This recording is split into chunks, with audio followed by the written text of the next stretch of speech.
Hi, this is Mark Allen, six-time Ironman Triathlon World Champion and author of The Art of Competition. Do you want to transform your entire experience in the sport of triathlon?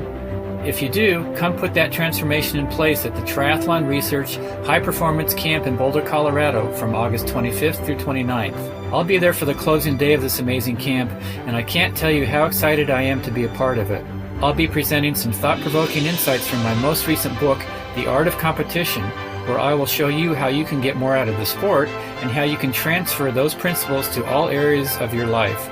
I'll also be there for the entire day's worth of workouts for the grand finale of your 5 days exploring and experiencing new levels in your triathlon performance.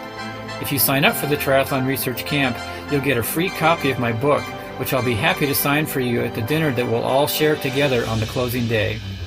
The Triathlon Research Camp is going to be incredible. To take part in this once-in-a-lifetime experience, go to triathlonresearch.org/camp. But please hurry, as spots are going to be limited so that we can provide you with the best possible personal coaching experience. Welcome to Triathlon Research, the podcast that brings together the world's best triathlon coaches, athletes, equipment experts, and medical professionals to get you the right information that you need to race past your personal best and get more enjoyment out of your triathlon journey. Triathlon Research, where we teach you how to train smart.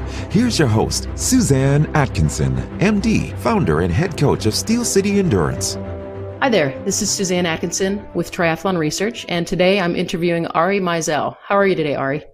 Doing great, Suzanne. Thanks for having me. Sure. Ari has a very interesting background story, and Ari is one of the small percentage of triathletes who's completed an Ironman triathlon, and that's part of what brings him on my show. But it's a much more interesting story than just the fact that he's trained for and completed an Ironman. Ari, can you tell me what your life was like before 2006? You had a pivotal medical diagnosis at that point in your life. What was going on at that time?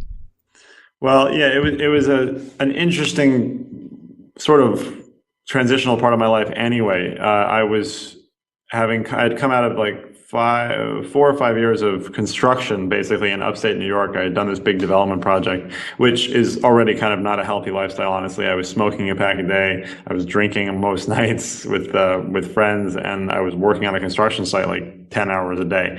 So I was sort of beating my body up, as it were. And then I was just at the beginning phases of relationship with a woman who is now my wife, Anna. So it was sort of this confluence of good and hard things and emotional things and stressful things. And I think it just basically broke my body. Mm-hmm. So in retrospect, I've been having symptoms since I was 14. It's a young person's disease, Crohn's disease, but the actual diagnosis came in 2006.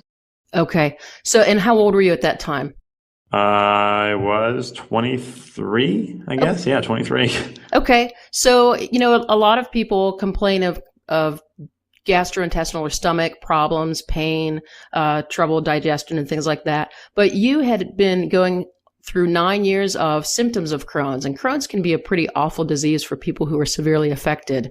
Tell us what kind of symptoms you're having. You don't have to get real detailed or graphic unless you like to, but I just want people to help understand what you were dealing with and what it meant for you to start taking steps to overcome that. Yeah, I mean, we can get as detailed as you like. I talk about this stuff all the time. It doesn't bother me. Yeah, I'm wondering if our listeners will be bothered or not. Yeah. So when I was 14, I remember very clearly, actually, I had this like an attack where my stomach was just in knots. It was like so painful. It felt like a really, really bad gas, basically, and wouldn't go away for like a full day. But it did. And, at the time, which is very common, we just kind of assumed it was gas and, whatever. And then maybe a year or so later, it happened again. And then a couple of years later, it happened. So it sort of happened intermittently. When I was in college, I woke up one night in extreme pain, and I was convinced that I was having appendicitis, basically. That's what it felt like. So I went to the hospital, and they said, it's just sort of general inflammation, and if it was your appendix, it's fine now, so go home. Mm-hmm. So I did.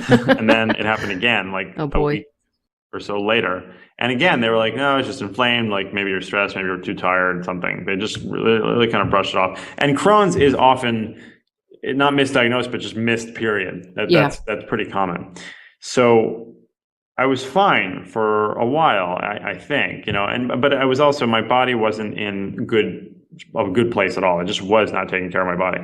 And then in 2006, I went to the hospital, same symptom. I really thought I was having, and this time I was not in Philadelphia at school. I was back in New York, and I really thought it was appendicitis. Went to the hospital. They did a CAT scan, and they were like, "It's general inflammation. We don't know what it is.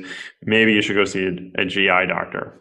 And then I went to see a GI doctor, which is a gastroenterologist, and he diagnosed me by voicemail. Left me a voicemail telling me that I had Crohn's disease and I was going to have to take 16 pills a day. Oh, wow. So, and needless to say, he's not my doctor anymore. Yeah. So when you say diagnosed you by voicemail, that's how he informed you the results of the test and your visit, or did you just have a phone conversation? That's how he informed me of the results of the testing. Okay. So bedside manner lacking. Yes. And did that give you any relief at that time? Were you happy to have a diagnosis, or were you confused? Did you know anything about the disease? No, it was horrible. I mean, it was so kind of appropriately, it was like being punched in the gut. I was sitting on my couch in my living room and remember listening to the voicemail and just being like, ugh, what does this mean? And it's funny because the only time I'd ever heard about Crohn's before that was Mike McCready, who is the drummer for Pearl Jam, is a severe sufferer of Crohn's and has the worst foundations. So that was the only thing I'd known about it. So of course, you turn to Google, and that's not a good thing to do when you get a diagnosis of any form, honestly. So I just kept looking at these symptoms, and it's not a well understood disease. It was much less well understood even 5 years ago. And people die. People get colon cancer. People get strictures. They have to have surgery. Like there's really bad stuff that happens from Crohn's. And as with a lot of autoimmune and inflammatory diseases, the Western medicine essentially treats the symptoms and doesn't really get at the root cause at all.